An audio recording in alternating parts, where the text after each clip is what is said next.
안녕하세요.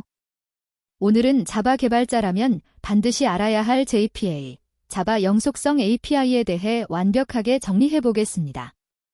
데이터 영속성 JPA 완벽 가이드 시작하겠습니다. 이번 강의에서는 총 10가지 핵심 주제를 다룹니다.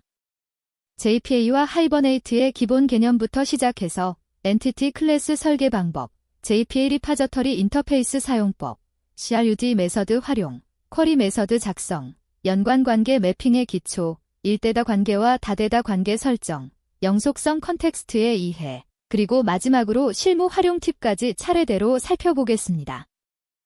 첫 번째로 JPA와 하이버네이트의 개념을 알아보겠습니다. JPA는 자바 진영의 ORM, 즉 객체관계 매핑의 표준 기술입니다. 객체와 관계형 데이터베이스를 매핑하여 SQL을 직접 작성하지 않고도 데이터를 관리할 수 있게 해줍니다. 여기서 중요한 것은 JPA는 인터페이스이고 하이버네이트는 그 구현체라는 점입니다. JPA를 사용하면 객체 지향적인 방식으로 데이터베이스에 접근할 수 있어 생산성과 유지보수성이 크게 향상됩니다. 두 번째는 엔티티 클래스 설계입니다. 엔티티는 데이터베이스 테이블과 매핑되는 자바 클래스를 말합니다.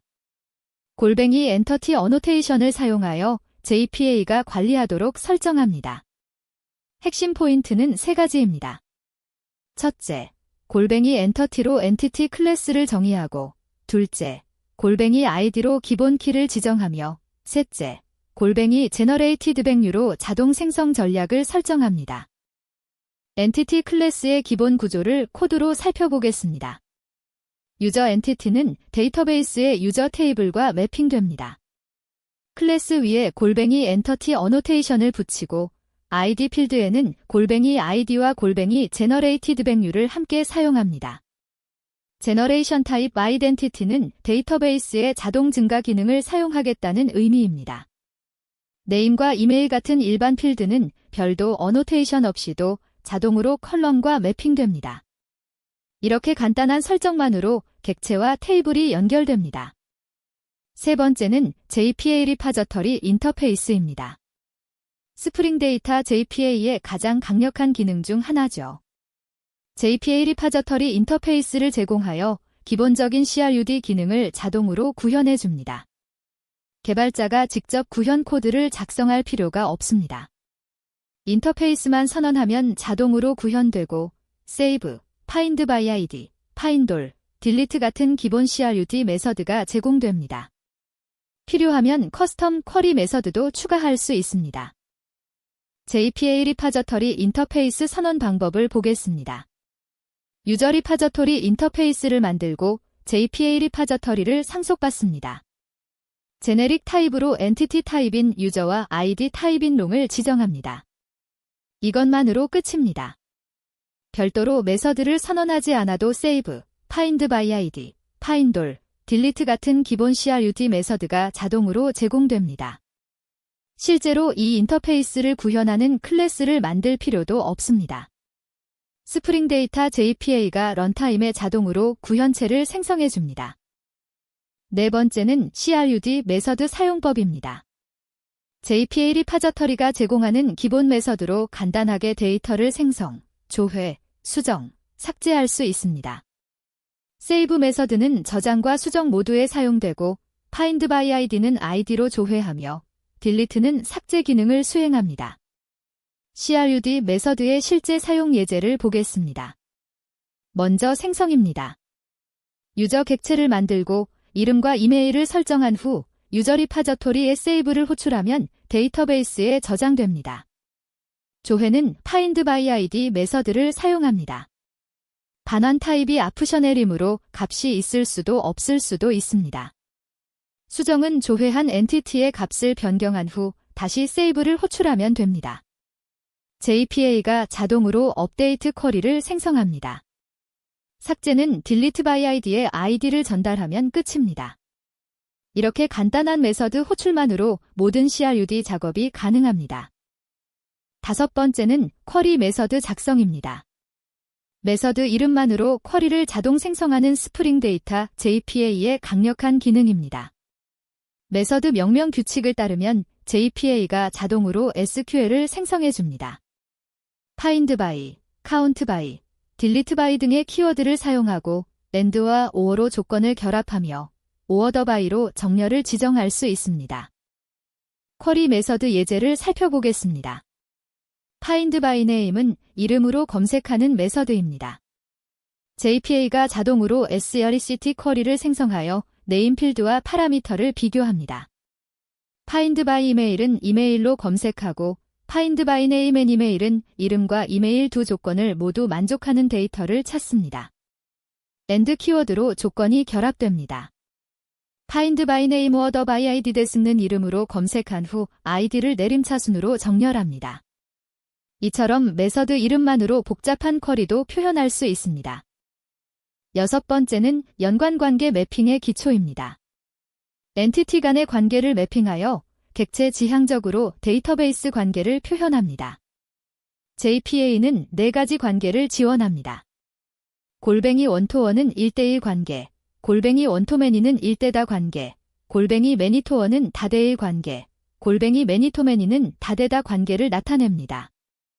이 어노테이션들을 사용하면 객체 참조만으로 데이터베이스의 외래 키 관계를 표현할 수 있습니다. 다대일 관계 매핑 예제를 보겠습니다. 오어더 엔티티가 유저와 다대일 관계를 가집니다.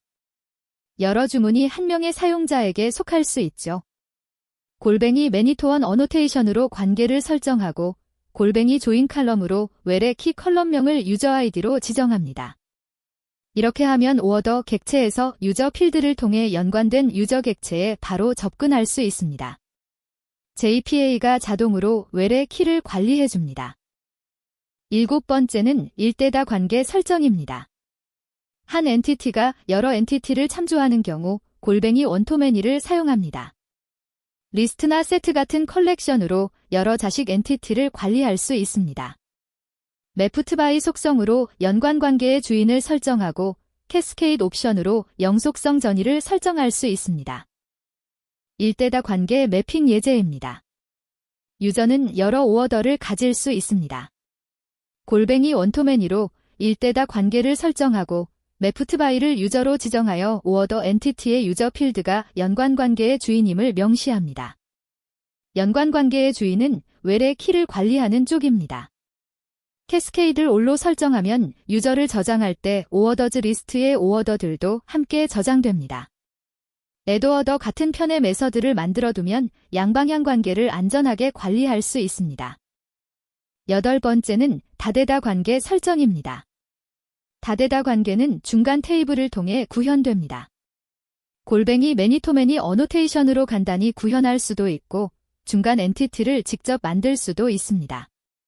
골뱅이 조인터벨로 중간 테이블을 설정하며 실무에서는 중간 엔티티를 직접 만드는 것을 권장합니다. 다대다 관계 매핑 예제를 살펴보겠습니다. 스튜어던트와 코어스는 다대다 관계입니다.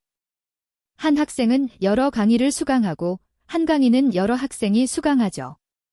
골뱅이 매니토매니로 관계를 설정하고 골뱅이 조인터벨 어노테이션으로 중간 테이블을 정의합니다. 네임 속성은 중간 테이블 이름을 스튜어던트 코어스로 지정하고 조인 칼럼즈는 현재 엔티티의 외래 키, 인버스 조인 칼럼즈는 반대편 엔티티의 외래 키를 설정합니다.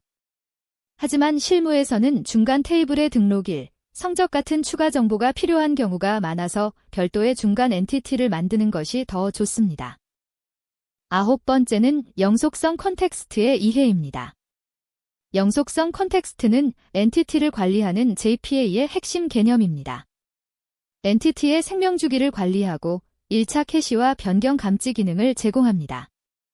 1차 캐시는 같은 엔티티를 여러 번 조회할 때 데이터베이스를 다시 조회하지 않고 캐시에서 가져와 성능을 향상시킵니다. 변경 감지는 엔티티의 값이 변경되면 자동으로 업데이트 쿼리를 생성해줍니다. 지연 로딩은 연관된 엔티티를 실제로 사용할 때까지 조회를 미뤄서 효율적인 조회를 가능하게 합니다. 마지막으로 실무 활용 팁입니다. JPA를 실무에서 효과적으로 사용하기 위한 핵심 팁들을 알려드리겠습니다. 첫째, N+1 문제를 주의해야 합니다. 일대다 관계를 조회할 때 추가 쿼리가 N번 발생하는 문제인데 패치 조인을 활용하면 해결할 수 있습니다. 둘째, 지연 로딩을 기본 설정으로 사용하는 것을 권장합니다. 즉시 로딩은 불필요한 데이터까지 조회할 수 있습니다. 셋째, 트랜잭션 범위를 명확히 설정해야 합니다. 영속성 컨텍스트는 트랜잭션 단위로 동작합니다. 넷째, 벌크 연산 시에는 영속성 컨텍스트를 주의해야 합니다. 벌크 연산은 영속성 컨텍스트를 거치지 않고 데이터베이스에 직접 쿼리를 실행하므로 불일치가 발생할 수 있습니다. JPA 완벽 가이드를 학습해 주셔서 감사합니다. 오늘 배운 내용을 실무에 적용해 보시고 더 궁금한 점이 있으시면 코드덱 KR을 방문해 주세요. 감사합니다.